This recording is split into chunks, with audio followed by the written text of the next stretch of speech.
morning, good afternoon, good evening.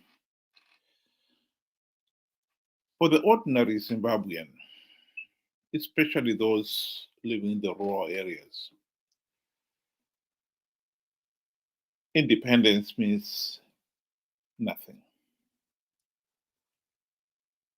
All it has achieved is see the end of white colonial oppression, only to see it being replaced by black oppression.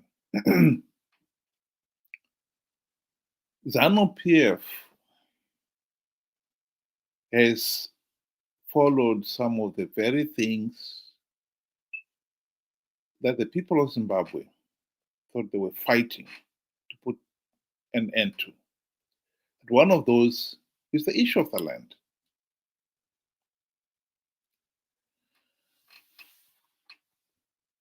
Before colonialism, the blacks owned the land. Each chief owned the land together with his people.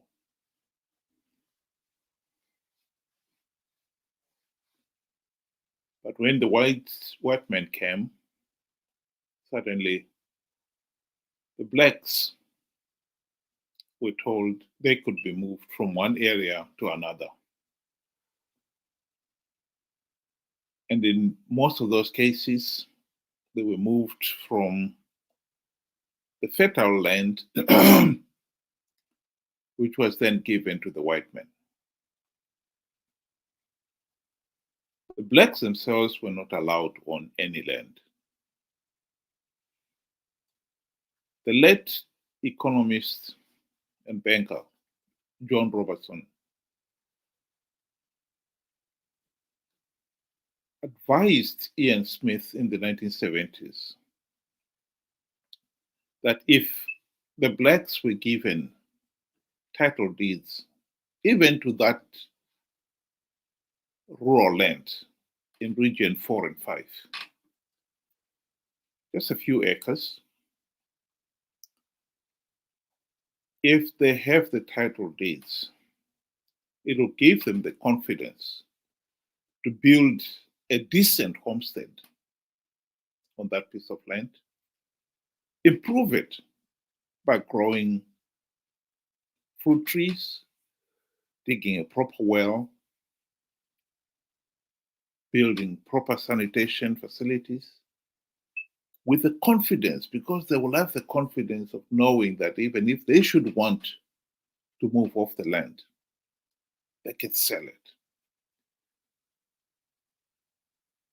If you've got the title deeds, that piece of land is now worth something. You can go to a bank and get a loan to buy a cow or some goats. And that's put you on the property ladder, the economic ladder. Ian Smith refused to accept the proposal for two reasons. The number one reason is that if the blacks were to own the land, have their foot on the property ladder, it will signify significant economic independence. And the white men would not be able to get the cheap labor from the blacks, which they needed on their farms, their mines, their industries.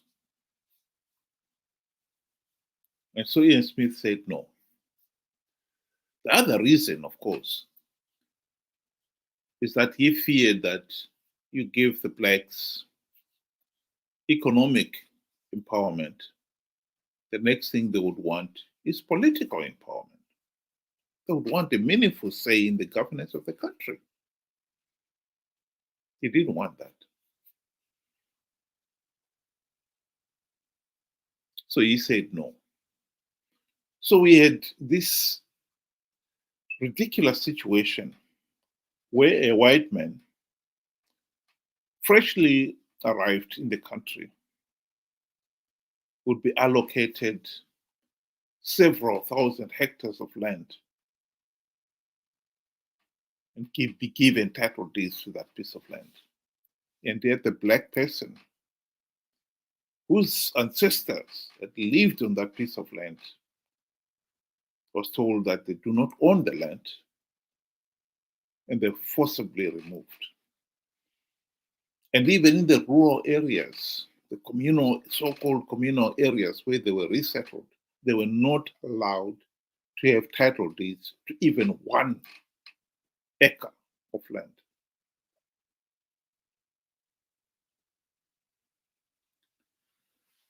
After independence, the same John Robertson gave the same economic proposal to Robert Gabriel Mugabe, that the blacks should be given title deeds to the land on which they lived. And Mugabe rejected the proposal for the same reason that Ian Smith had rejected it, for the same political reasons.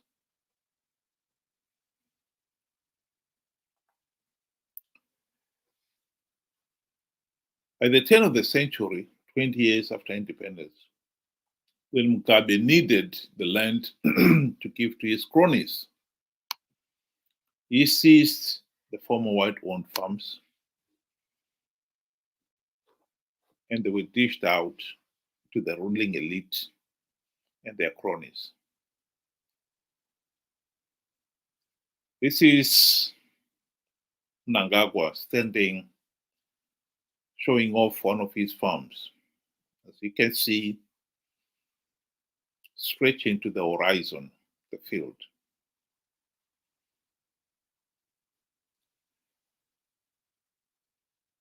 What is interesting is Mugabe and Mnangagwa have maintained their position of denying the ordinary person even title deeds, even 1 hectare of land. But they themselves own the former white-owned farms. Yes, in his case, he has managed to keep it very productive. After all, he can get all the loan he wants. And in most of these cases, in fact, never have had to repay any of those loans to buy all the inputs he wants to keep his farms going. It is, in fact, that reason that has led to the economic collapse of Zimbabwe, because most of the farms that were seized by Mugabe to give to his cronies, they failed to keep up agricultural production. And so the agricultural sector collapsed, and with it, the economy. And yet the regime still maintained this position. It would not give title deeds to the ordinary Zimbabwean. Here is Margaret Longo, explaining ZANU-PF's position when it regards the rural poor. Why the rural areas remain ZANU-PF's strongholds. They have wrong priorities, especially the current government. How can you go and build an airport which services a few people, and the majority are the elite and the so-called investors? Look at the rural. I made you come to interview me because I wanted you to have the experience of the roads that we are using. If we go today to our hospital there, you feel pity with that's a hospital in a rural area. If we go to our clinic, you feel pity. We have no piped water here. Do you know the reason why? the rural people vote for ZANU-PF. One, they're intimidated. Two, the policy is that the rural people should remain poor and subservient to the government. They should remain poor, because if they remain poor, they continue singing the song for their master. This is why these people have been impoverished. It's for a reason.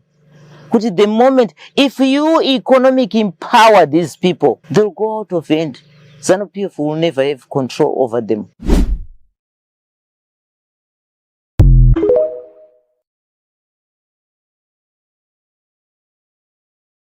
That is very true. Whether we like to admit it or not, ZANU-PF has maintained the rural areas as its stronghold because it has deliberately kept the rural poor, the rural people poor. And they are always fearful of the ZANU-PF proxies, the ruling elite's proxies, the war veterans, the ZANU-PF chairperson, the village head, and the chief.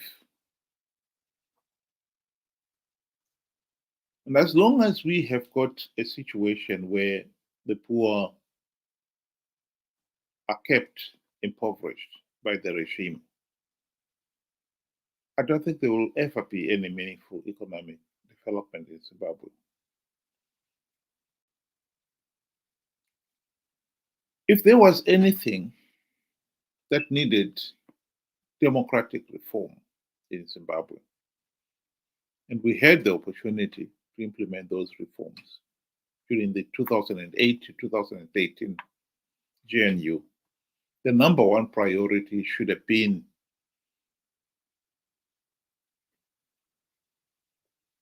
to remove the shackles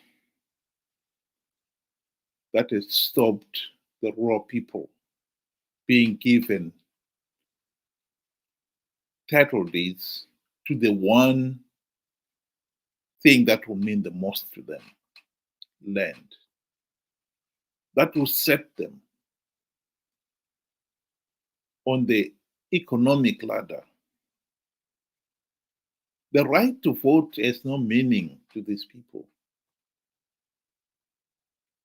as long as they remain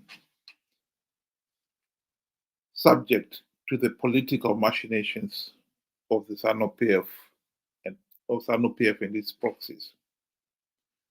So giving the rural people the right to title deeds of the land on which their mud hut is built would mean the most to them.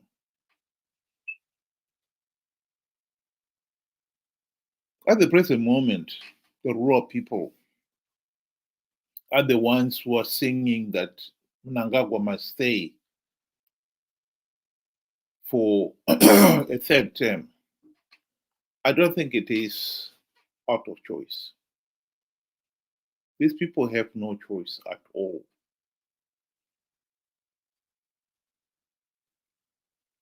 They are always gathered together, headed together like cattle to sing praises of the ruling elite.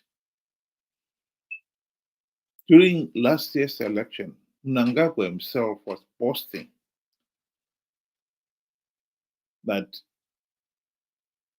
the ZANU-PF headmen would be in front, the people in between, and the village head behind them as they frog marched to the polling stations to vote for ZANU-PF. Of course, those elections were not free, fair, and credible.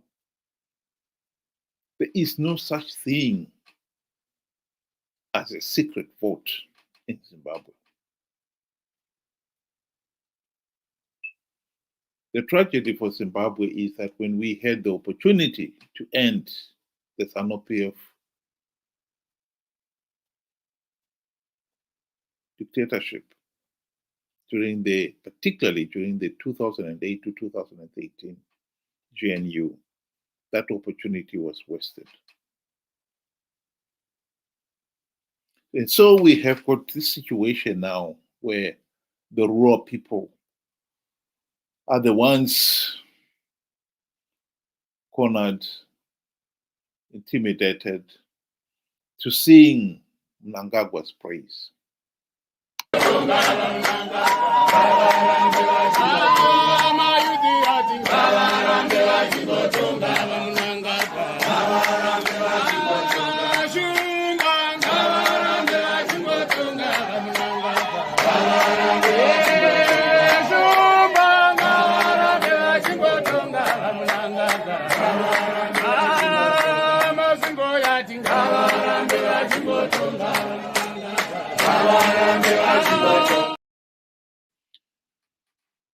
That is the tragedy of Zimbabwe.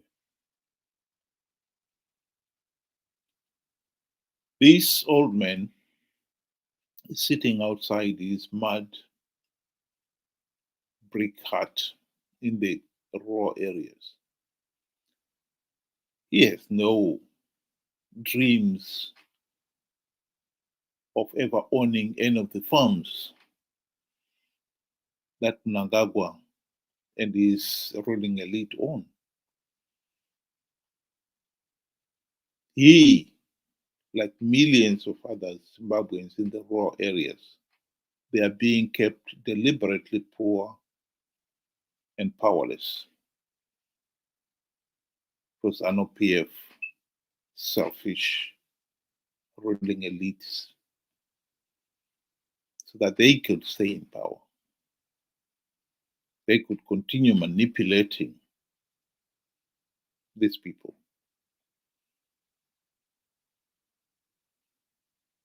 That's the tragedy of Zimbabwe. As much as we would wish to end the dictatorship, the truth of the matter is we ended the white colonial rule only to replace it with another form of oppression. People like Mnangagwa have absolutely no intention of holding free, fair, and credible elections because they fear that they may have to account for their amassed wealth.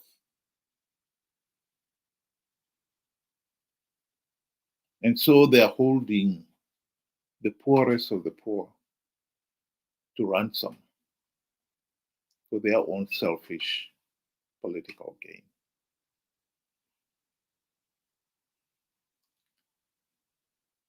The most significant political move in Zimbabwe today will be the day the ordinary people, povo,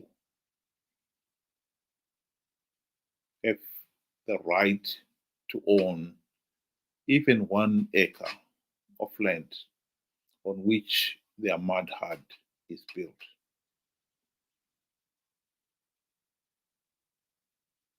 Alas, neither ZANU-PF nor the opposition are even thinking of it. And it doesn't help, of course, that even the ordinary people themselves have yet to wake up to that reality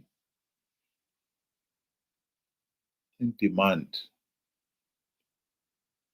that they should also be allowed to own the land,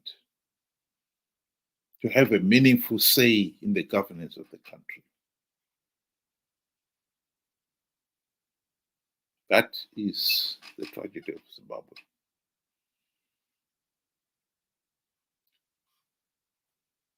Thank you very much, and have a good night.